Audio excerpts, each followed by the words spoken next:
News channel पर जो भी वक्ता ने कहा वो उसकी अपनी राय है, जिसकी पुष्टि नेशन न्यूज इंडिया बात कर रहे हैं। इस समय पार्लियामेंट स्ट्रीट से आज बाबा साहब की 132वीं जयंती को बड़े धूमधाम से मनाया जा रहा है।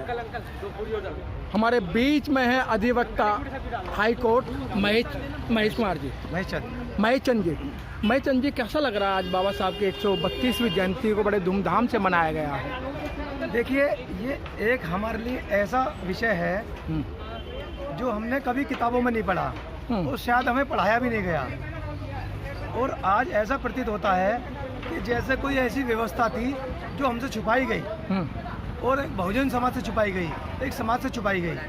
शायद ये सिस्टम किताबों में आता तो लोगों में जागरूकता फैलती। बाबा साहब की कुर्बानी, बाबा साहब की बलिदानी, बाबा साहब की एजुकेशन किस प्रकार ली, तो वो लोगों को प्रतीत होती, लोगों के सामने आती, लेकिन वो सब चीज़ आ नहीं पाई। लेकिन सवाल आपका ये है कि आज कैसा प्रतीत हो रहा है? आज ऐसा प्रतीत हो रहा है जैसे कि हम कह सकते हैं कि एक दिवाली हो, दशहरा हो। नहीं महेश कुमार जी, देखा गया है कि जो बाबा साहब ने जी 4 बच्चों को खोया, बिगड़ दवाई के अपनी पत्नी को खोया, जो उनकी मेहनत थी, जो आपको अधिकार देके गए, आपको सम्मान देके गए, वो आज पढ़े लिखे लोगों के खातिर वो छीनता जा रहा है। आपकी एजुकेशन छीन ली गई, आपकी नौकरी छीन ली गई, आपको जो सम्मान दिया जाता था वो भी छीन लिया गया। देखिए, बाबा साहब का ये कहना था कि यदि आपको अपना हक चाहिए तो राजनीति के क्षेत्र में आपको आना पड़ेगा। पर कब आना पड़ेगा? जैसे बाबा साहब अपने अनुयायियों के, लेकिन हो क्या रहा आज की डेट में? आज हो ये रहा है कि स्वार्थ के कारण लोग पार्टी को ज्वाइन कर रहे हैं। कोई अपने भतीजे को बढ़ावा दे रहा, कोई बेटे को बढ़ावा दे रहा, कोई किसी को बढ़ावा दे रहा, समाज को बढ़ावा नहीं दे रहे। ये बाबा साहब ने ये भी कहा था कि मेरे समाज के पढ़े लिखे लोग मेरे समाज को धोखा देंगे, और शायद आज ऐसा होता प्रतीत हो रहा है। ये इसका मुख्य वजह है। तो क्या लगता है कि मतलब जो बाबा साहब आज जिंदा होते तो एक कोने में बैठ के रो रहे होते कि जो मैंने बच्चों को भी खोया, धर्मपत्नी को भी खोया, जो मेरी मेहनत थी आज वो बेकार जा रही है। जी, बाबा साहब आज सिर्फ रोग नहीं रहे होते, आज बाबा साहब की आंखों से खून के आंसू निकल रहे होते। क्योंकि आज अगर ये देखा जाए कि पार्लियामेंट के अंदर SC ST की कितनी लोकसभा सीटें हैं और राज्यसभा सीटें हैं, अगर उनका भी कैलकुलेशन कर लिया जाए तो आज कोई भी बिल ऐसा पास नहीं हो सकता जो इनकी मंजूरी इसमें हो या ना हो। लेकिन आज सब कुछ धूमिल हो चुका है। राजनीतिकरण ने सब कुछ ऐसा हाईजैक कर लिया है, वो किसी समाज का हो, कि आपको हमारे बैनर तले आना है, और बाबा साहब के मिशन को कुचल दिया गया। बहुत बढ़िया।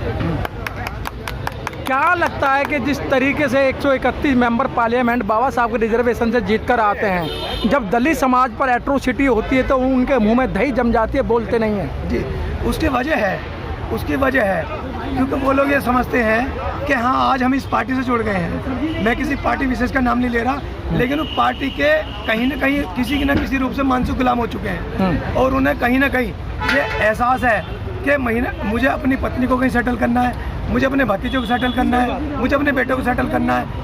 वो बाबा साहब के मिशन को भूल गए। वो ये भूल गए कि 4 बच्चों में से बाबा साहब ने 2 बच्चे कुर्बान कर दिए मिशन के लिए, अपने जीवन कुर्बान कर दिया। रमाबाई अंबेडकर, हमारी माता जी, उन्होंने कैसे कुर्बानी दी, वो इस मिशन को भूल गए। अब इसका क्या किया जा सकता है? इसका हल ये है कि बाबा साहब के प्रति जितना हो सकता है, जो लोग जानते हैं वो जागृति फैलाएं, और ऐसे लोगों को जो नींद में सोए हुए हैं, जो हाईजैक हो गए, उन्हें नींद से जगाएं कि आप स्वार्थ छोड़ो, लालच छोड़ो, मिशन में जुड़ो।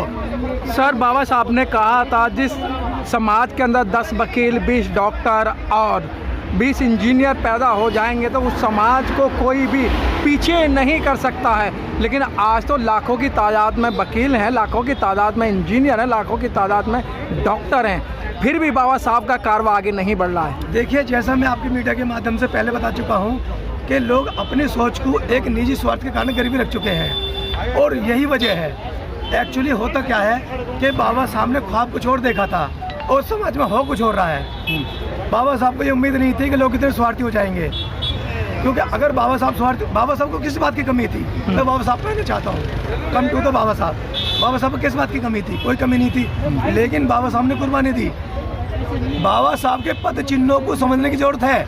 ये संदेश मैं उन लोगों को देना चाहता हूँ जो बाबा साहब के संदेशों को मान नहीं रहे और बाबा साहब के अनुयायी बन के दूसरी पार्टी में घुस गए हैं और जो ये चाहते हैं कि हम यहाँ से धन अर्जित कर लें या अपने भतीजाबाद को कामयाब करते हैं, लेकिन उनसे सिर्फ उनका भला होगा, समाज का भला नहीं होगा। आप एक युवा हैं और आपको बहुत सारे लाख 2 लाख लोग देख रहे हैं, इंडिया यानी विदेश भी देख रहा है आपको, तो क्या संदेश देना चाहते हैं? मैं संदेश ये देना चाहता हूँ कि बाबा साहब ने अपने 3 उपदेश दिए थे, शिक्षित बनो, संगठित रहो, संघर्ष करो। और आज शायद बहुजन समाज इन तीनों जो नारे थे बाबा साहब के, शायद किसी एक को भी फॉलो नहीं कर रहा है। ये बहुत बड़ी ब्लंडर मिस्टेक है और इसका खामियाजा बाबा साहब को मैं माफ़ी चाहता हूँ, बहुजन समाज को भुगतना पड़ेगा। बहुत बहुत धन्यवाद। साधुवाद।